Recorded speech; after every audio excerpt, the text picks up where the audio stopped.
Okay, now I kept the tables here, all right?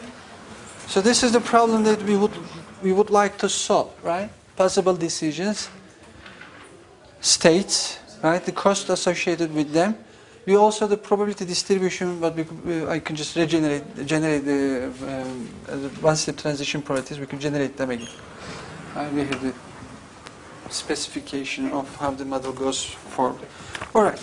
So in general, the way we formulate such problems is through the so-called Markov decision processes. Okay. And I will just describe what a Markov decision process in general is. Okay.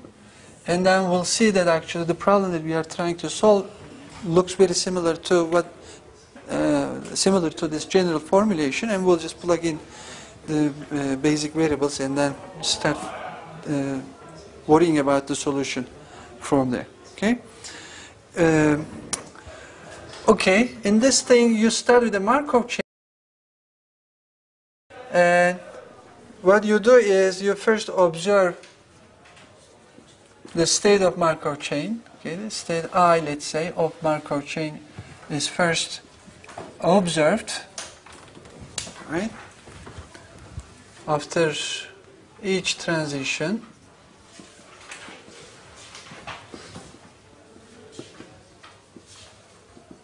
and I am going to assume that the Markov chain has finite number of states which are labeled by 0, 1 up to m.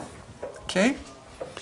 After you observe the state of the chain, then you take an action, or you first decide which action you would like to take, right? Let's say,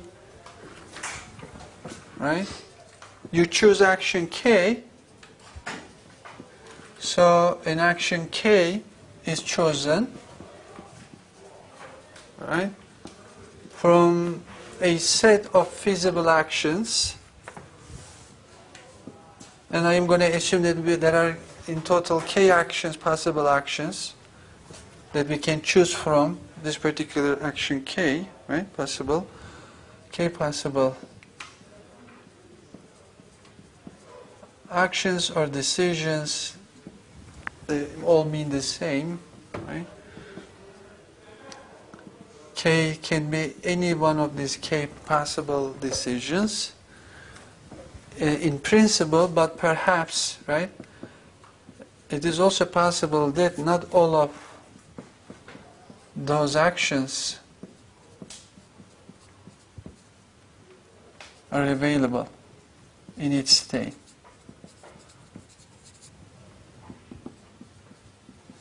But this is not a problem. Okay? It is, we are just trying to tell that we don't have to strictly force to have all these actions available in each of these states. It is okay if some of them are not available, right? So, okay, you observed that the Markov chain is in state I, then you somehow, right, made some considerations and then decided to take action K. Now what is going to happen next, right? Now, okay, if decision, so this is also, I am also introducing the notation along the way. So we'll denote by d sub I the decision that we take when the chain is in state I, right? If decision K, right, is made when we are in state I, the first consequence of this action is that we pay an immediate cost whose expectation we will denote by CIK. Okay? Then an immediate, right, expected cost which I will denote by C sub I and K. I for state, K for the is standing for the action, right, is incurred. Okay. And furthermore, right, So this is one consequence of taking action K in state I. The other one is that the action is going to also determine the probability, one-step transition probability starting from state I going forward. All right? Okay. Now, the Markov chain, after taking action K, may move, right, in the next transition. Let's say to state J, okay, with probability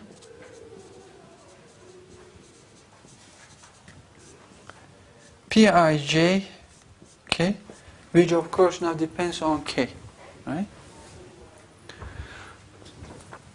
So this is going to be true, of course, for every state J in our state space.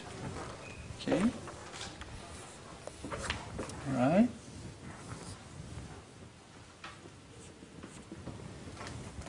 Okay. This basically actually summarizes the way the chain is moving forward, right? Whenever you see the chain is in state I, you take some action K, and you immediately pay as a result a cost whose expectation is Cik, and then the chain is going to be in state J the next time with probability not just Pij, right, but also that the probability will also depend on K, right? So choosing the right K, you can make the likelihood of moving to a desirable state high or low, right? Right? But you never, of course, forget about the associated cost for that as well, right? And we are not only interested in actually where we are going in one step. Actually, these actions will also determine where we are going to be in the future, because you are basically affecting how in the future the chain is going to evolve by making these choices for each of these states, right? And a specification of actions or decisions, okay, in each state, right? So before you start observing the Markov chain, you can make your mind and decide that you are going to take decision D0 every time the chain gets into state 0, you are going to take decision D1, any number between 1 and K, it is fixed, every time the chain gets into state 1. And similarly, you are going to take decision Dm, whatever that is, right? Every time the chain gets into state M, okay, that's a specification of decisions in all these states, will actually prescribe what we call a policy, okay? Prescribes a policy. Okay? And our objective is to find such a policy that will minimize the long-run expected average cost per time unit. Okay? Now our objective is to find an optimal policy. Let's write it like that. An optimal policy. In what sense? In the sense that the associated long-run average cost is going to be minimized, right? Objective is to find an optimal policy with, in other words, minimum long-run, right, expected average cost per time unit. Okay, that's the problem in general. Okay. Do we have any questions about the formulation of the problem? It might just look a little abstract, but when you keep this example in mind, perhaps you even just started to match what over there. For example, okay. in this particular problem, right?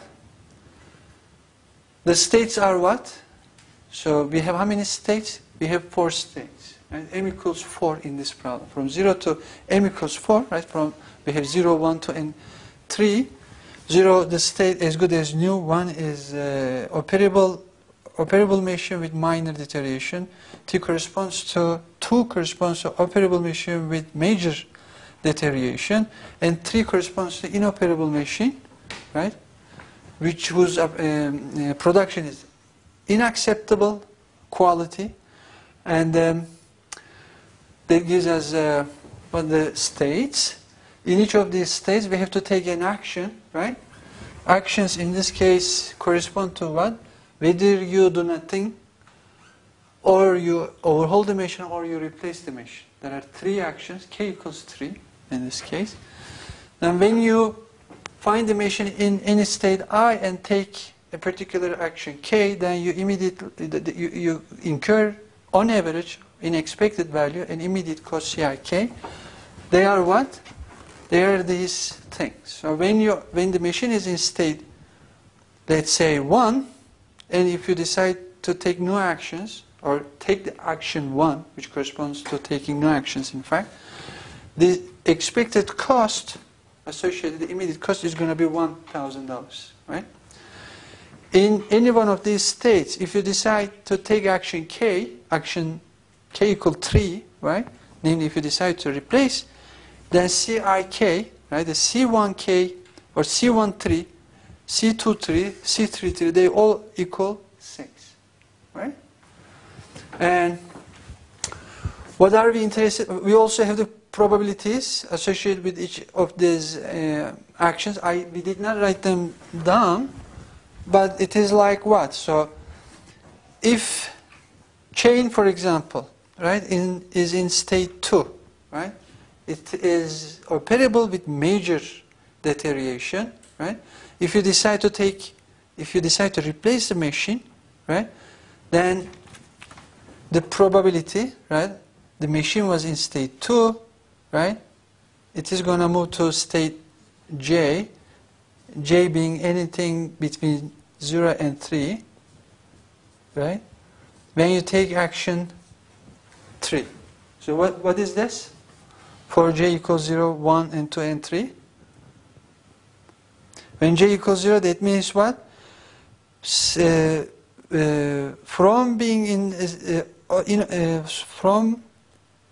in state operable with major deterioration, it is going to move to state 1, let's say, operable but with minor deterioration, when you take action 3, namely when you replace the machine. What is that? Huh? You didn't follow me, right? So machine has currently what? It is inoperable but has major deterioration, right? So what is the probability, or okay, if it is 1, what is the probability that it is going to be in state 1, namely it is still going to be operable but with minor deterioration, if you take action 3? We think it is brand new and to go to state 1. Huh? Say it again. It is brand new? And it will go to... In one step. Is it possible? So you know when you take action 3, you replace it.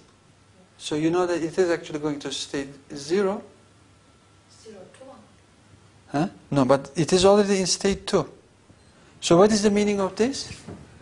P213, this is the probability that machine is going to be in state 1, right? After we take action 3, when the machine was in state 2. It is? Say it again. 1 to 1? What is 1 to 1? It is supposed to be a number. No, it's first goes to 1, then 2, But that's okay. But this is what? This is the probability that machine is going to be in, well, okay. In the next period, the machine is going to be in state 1. In the next period, in next week perhaps, right? Next week, after we take action 3, when it is in state 2, let's say. 7/8. So this is one step transition probability, right? In 1 week, it is not going to be able to switch 2 states at once. If you take an action today and decide to replace it, right? It is going to be brand new next week with probability 1. So this is 0. Right? So this is what? This is one step transition probability. It is like the Pij. So this is, or maybe I should just write like this. This is the probability that at time n plus 1, it is going to be in state 1, right? Given that it is at time n in state 2, and you are now taking action, okay, maybe I should, so have I, okay, maybe sometimes we use, okay, maybe, okay, the notation, for example, that I developed over there is like, it's the D, right? Whenever we are in state 2, we take action 3. Right? What is that? In one step, you move from state 2 to 1 when you take this action. Right? What is the probability? 0. Because what do I know? The probability, right, going from state 2 to 0 in 1 week, right? When I take action 3 equals what? 1. With probability 1, I know that I have just replaced, right? I have just replaced the machine with a new one. Therefore, with probability 1, next week I am going to have a brand new machine. I know that, right? That was part of the specification of the question, right? Right? Are we, did we understand what's going on here? Right? These are those probabilities, right? Going in one step from state I to state j when you take action k in state I. Going in one step from state 2 to 1 when you take action 3 in state 2, right? In state 2 you take action 3, you replace the machine. Next week you are going to have a brand new machine. In other words, it is going to be in state 0 with probability 1. Therefore, this is going to be 0, right? All right? And okay, we don't have a non-trivial example where these numbers, well, we have actually for this do nothing case. We'll come back to that one. So one example is enough for the time being, right? A policy, have we seen any policies by now in this particular example? We have already seen a policy, right? So a policy in this example corresponds to what? Picking up numbers between 1 and 3 when you are in state 0, when you are in state 1, when you are in state 2, and when you are in state 3, right? We actually studied this one. And we actually calculated, right, for this policy, the long run, right, expected average cost.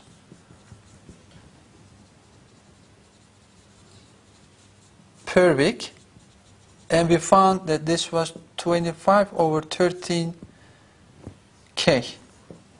in dollars, right? What is this policy? You do nothing when the chain or when this machine status is 0, 1 or 2, and then you replace if you find it in state 3, right? Right? No? You are fine with it, right? So I am just trying to give examples about this so you understood what the notation really means. Okay? Is this clear? Are there any questions? So what does, for example, this mean? No, I shouldn't touch that. Just translate this into English. What does this mean? What what does this policy do? This is a policy, right? It just describes actually what actions you are supposed to take in each of these states. So this is for state 1, this is for state 0, this is for state 1. This is the action that you are going to take when the machine is in state 2, and this is the action you take when the machine is in state 3. Okay? Huh? In state 0 and 1 we don't do anything. Right. In state 2 we will overhaul. Right. In state 3 we will replace. Right. That's true. Do nothing if the machine is in state 0 or 1. Overhaul the machine if it is in state 2 and replace it if it is in state 3. Right? So then, when this is given, we can just use the similar arguments, right, to calculate its long run expected average cost and compare, for example, it with this one to see whether it is any better than this or not. Right? Okay. Okay, that's great. That's great. And perhaps we should do that. Let me see in what order do I go. Okay. All right. So now how would you solve the problem? Now we described the problem up to here. Then in the last statement we said, okay, what we are really interested in is to find one of these, right, for which the long run expected average cost per time unit is going to be minimum. Right? If you know nothing, one thing that you can do is just to enumerate, right, all possible combinations of n plus 1 tuples of numbers coming from these k possible decisions, right? Enumerate them. Look at the corresponding Markov chains, because they are all going to completely describe to you what the immediate costs and one-step transition probabilities. Then I can calculate the long-run expected average costs and then compare them with each other, right? So in this particular problem, now let us go back to this one, original problem. There are actually only 4 interesting policies, right? It's a small problem. So in this case, solving the problem by enumerating all of these policies is something that we can do. But in large problems, we will not be able to do that. But just to get a feeling of what a policy is and how they are different and how much the one-step transition policies may differ from each other, let's just do that. Right? But then I am going to describe actually methods that will work better for large problems, okay? For larger problems. Enumerate all policies, right? All maybe sensible policies, feasible policies, right? Not the ones that doesn't really make any sense. And then we can calculate the corresponding long-run average costs. Okay. Okay, I am going to give a name to each policy that is relevant to this problem. Put a short description of it. Right? And then, of course, specify what actions we are taking in each of these states under the corresponding policy. Right? We have how many states? We have in this case 4 states. State 0, 1, and 2, and 3. Right? So that this part of the table is going to just give us what actions we are going to take actually in each of these states for each policy. The first one is, okay, let us label it by R sub A. Okay. This is actually what we have just studied. Replace the machine in state 3 and otherwise do nothing. Right? And this corresponds to taking action 1 in the first 3 states and taking action 3 in state 3. Right? Another possibility, you look at this one. Well, we know that we have to replace the machine, right? When it is in state 3, so it doesn't really make to consider other possibilities. We are not allowed to consider any other actions there, right? But in state 2, instead of just leaving the machine as it is, we may choose to overhaul it, and we may choose not to do anything in the first two states. That's one possibility. Okay, let us call it policy B, right? And in this case, what do? Replace in state 3 and overhaul in state 2. That's what we are doing, right? For this one. The other possibility is just do nothing in the first two states. They are relatively good states, therefore, right? So I'm first of all more concerned about the states with higher indices. Okay, they correspond to worse states.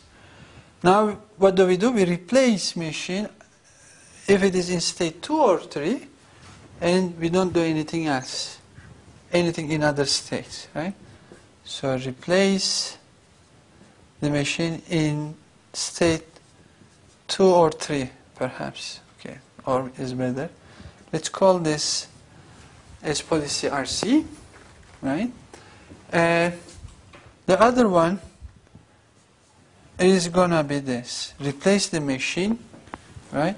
If it is in state 1 or 2 or 3, okay, 2, okay, or 1 or 2 or 3, and call it RD. Now you may also think of 1, 3, 2, 3, but actually this really is all the same as this one, because as soon as you overhaul, you know that the machine next period is going to be in state 1, and you are now saying that you are going to replace. Doesn't make sense. That's actually equivalent to replacing it here, right there, in terms of average, long-run average costs. Okay. Therefore, I did not write it down. Well, or if you think, I mean, it is basically the same as this policy. Can you think of any other policies? Perhaps not, right? So this is good as new state. Okay, even if you replace it, you will just get a good as new state. Why would you pay money for that, right? So these are the only policies that make sense to really pay attention to, right? And then we said, okay, we enumerated the all these policies. We already studied, and we know what the cost for this, and we can just actually conduct a similar study for the remaining 3 cases, right? So let us do that. Okay. But if, okay, let me also quickly write what we got for this one, so that all of them will be together, right? So the first thing that we have to do is, under any one of these policies, we have to describe what the one-step transition probabilities of the Markov chain is going to be, and then write down the cost function, the long-run average cost, in terms of the stationary probability distribution of the new Markov chain, and then solve the equations that the stationary probability distribution satisfy to find stationary probabilities, multiply with the cost, and then sum them up. That's the strategy, right? So, okay, we already did this exercise, but just to remind you, as I said, and also put everything in one place, under this policy, right? The Markov chain has the following state transition, right, diagram.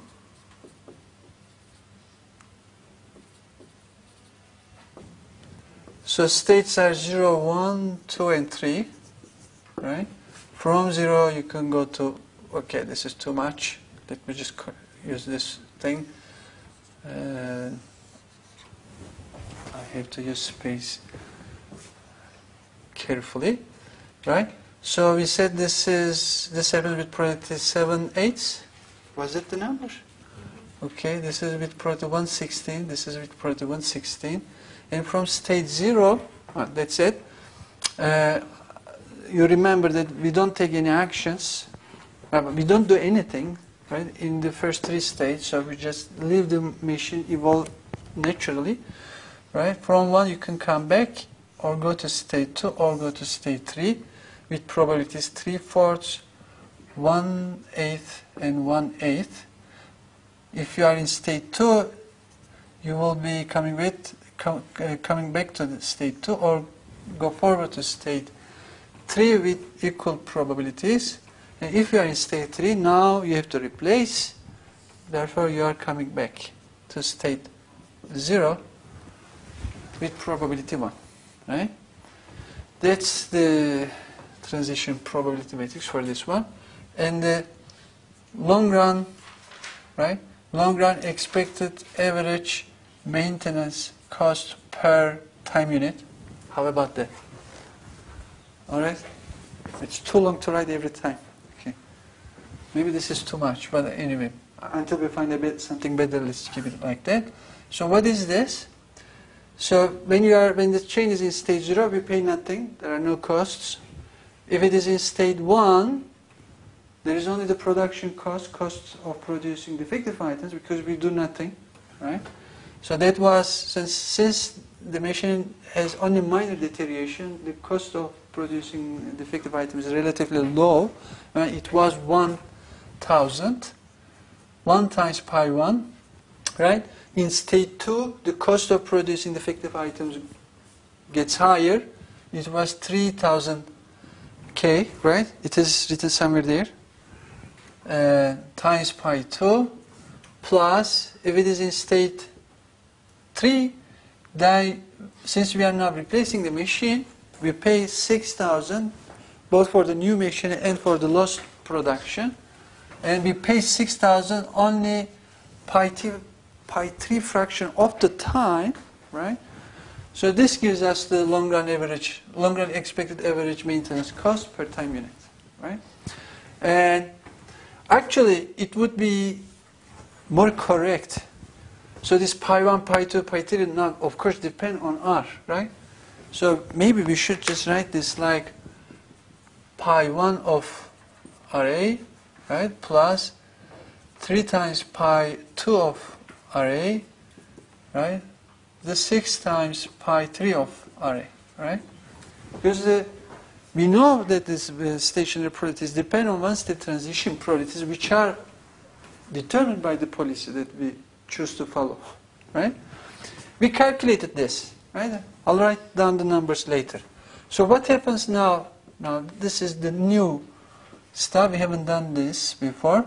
Now under this policy, where you don't take any action, you don't do anything in state 0 and 1, but overhaul the machine in state 2 and replace it in state 3, right? Now the Markov chain, right, has state transition, right, transition diagram like this. Okay, states are 0, 1, 2, and 3, right?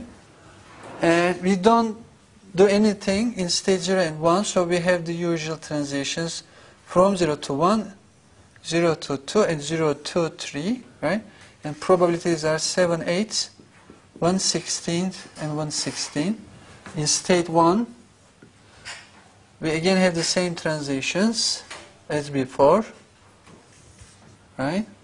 But when we come to state 2, we no longer have these transitions, because we now know that we want to overhaul the machine every time we find a machine in state 2, which will bring machine in state 2 to state 1 with probability what? 1.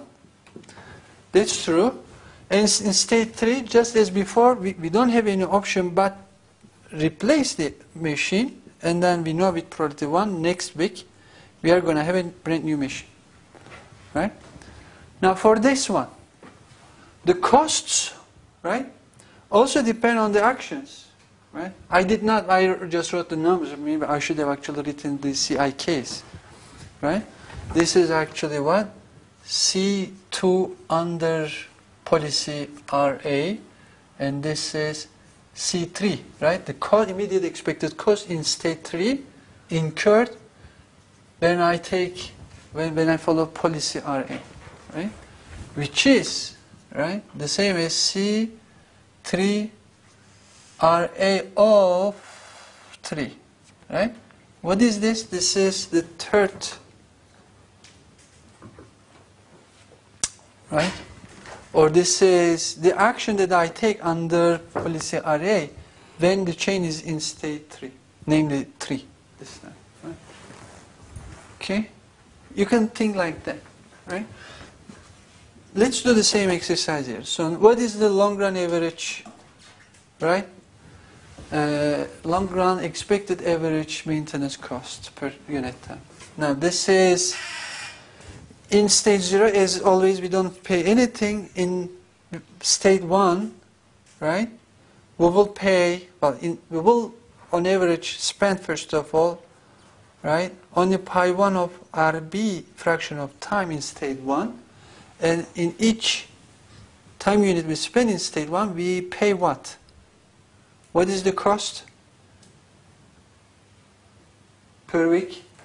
In state 1, what do I do? I just look at the machine and don't touch it, right? Just does the usual production, and therefore we, you are right, it is 1, because, it is the cost of producing defective items, right, plus the machine is going to spend pi 2 of RB fraction of its time in state 2, right?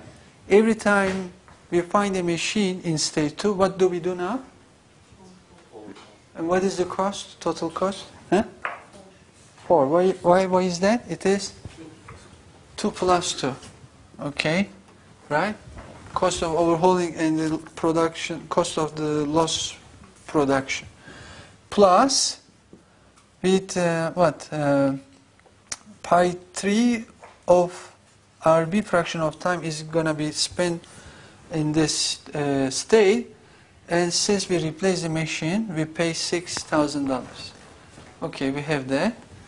Maybe I should just write it here. Okay, the 6 times pi 3 RB. Okay, all right, and under policy RC, right, the Markov chain now has the following state transition diagram. Under RC, what do I have? Now I am replacing, rather than overhauling, machine whenever I find it in state 2, right? But otherwise, right, I always replace the machine in state 2, 3, but otherwise I do not do anything in states 0 and 1, right? So we again have these transitions with the same probabilities as before, right? If it is in 1, again we don't do anything. No. So 3/4 for coming back, and 1/8 for moving to worse states, namely stage 2 and 3. And if it is in state 2, since we are now replacing, right? Maybe I should just do like this. And if it is if we are in state 3, we also replace this, right? Now we have 1 associated with each of these axes, right? And the costs, right? Now pi 1 of RC times the cost of producing defective items, which is 1, plus pi 2 of RC times what? What is the cost? 6, because we are now replacing, plus again 6 times pi 3 of RC. Good. Now under RD, what is going to happen? Now we are going to have again the different one-step transition properties or state transition diagram, right? What was this about?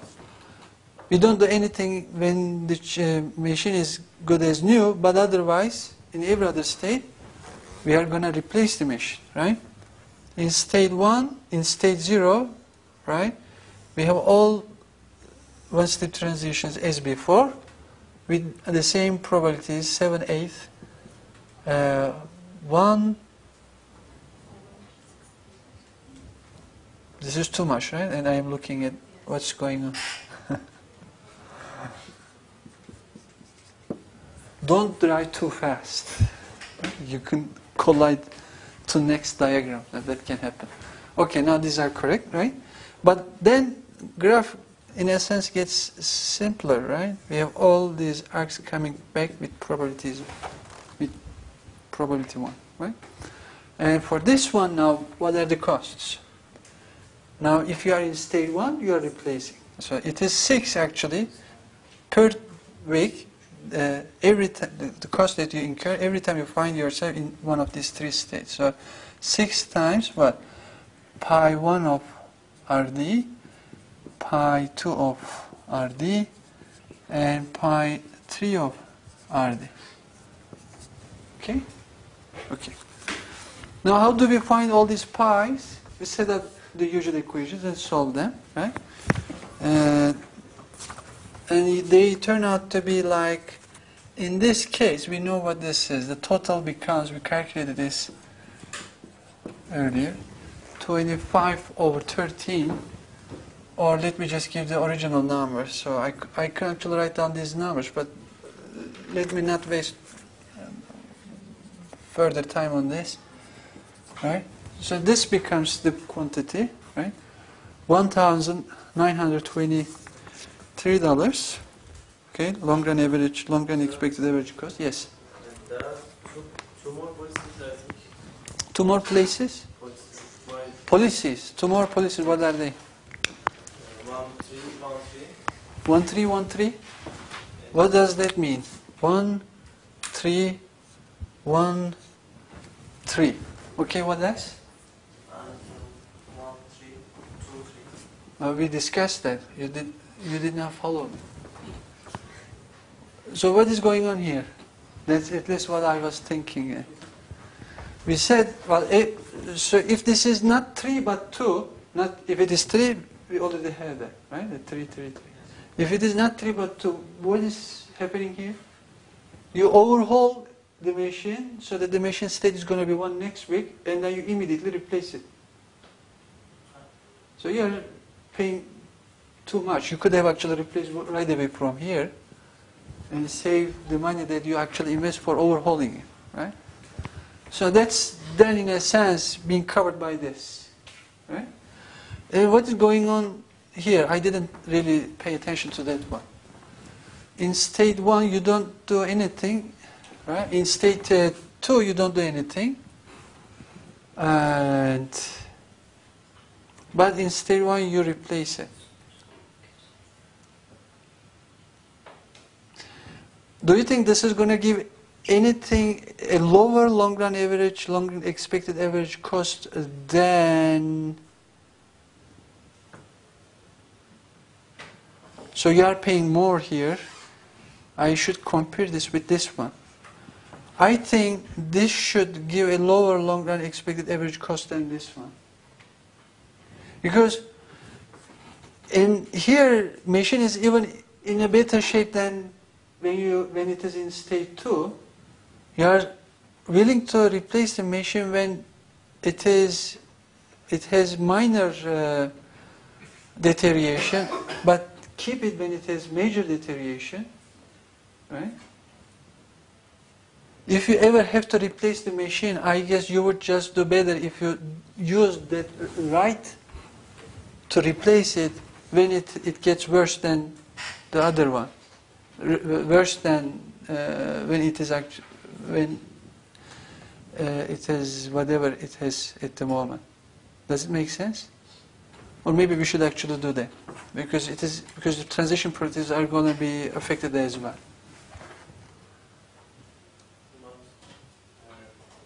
The cost of production of technical items are different in each state. Right. Cost of technical item is more than Higher here. Yes. Right. So now here, what do you say? So we know that we have to replace it. So if you are given just one chance to replace a machine, would you use that opportunity when the machine is in state 1 or in state 2? In state 2 you pay more for the defective items than you pay in state 1. Right? So there is a machine, brand new machine waiting outside. When would you like to just take it inside? Would you wait the machine currently running to get a little bit further worse? or just move ahead and just replace it right away here? Well, I am not quite sure what the right answer is. This was just an exercise. Right? We can just add that. It doesn't. We will then find out what the actual answer is. So we can also look at this one. Right? In this case, we replace the machine when it is in state either 1 or 3. Right? Can you see a reason why we can actually remove this out from our list? We are trying to calculate the long-run expected average cost in order to ultimately find the one that has the minimum. If we can just argue right away that the cost associated with this is going to be larger than the cost of any one of them, then we don't have to do that calculation. But I am not quite sure. But I was just trying to help you come up with a reason. Was if you have to replace the machine exactly one more time in addition to this one, would you use that opportunity when the machine is in state 1 or in state 2? If you don't pay attention to the transition process, you would just say that perhaps it is better just to wait the machine to get deteriorate. But you do this every time it gets into state 1. Is this ever going to get to state 2? Well, it is not clear. You are right. Maybe we should just do the calculation and see whether it gives something small or not. I cannot really see why we should really avoid that. Maybe you are right. We should keep it. Right? But I don't have the numbers for this one, of course, because I didn't prepare that. You can do the calculations yourselves. But what you do is you basically identify, right? Maybe we should actually draw this one-step state transition diagram to see whether there is a quick answer for that we don't really have to spend time on this particular policy or not. So if it is 1313, right, from here you go back to state 0 with probability 1, but otherwise we have all these arcs. In state 2, you either stay there and go to state 3, and from state 1 you come back. So this is for R sub B, right? And we have all these probabilities as before. And this was 1/2, this was 1/2, right? When you compare this with any one of these graphs, right? Is there any reason to believe that the cost associated with this chain is going to be larger than the cost associated with any other chain?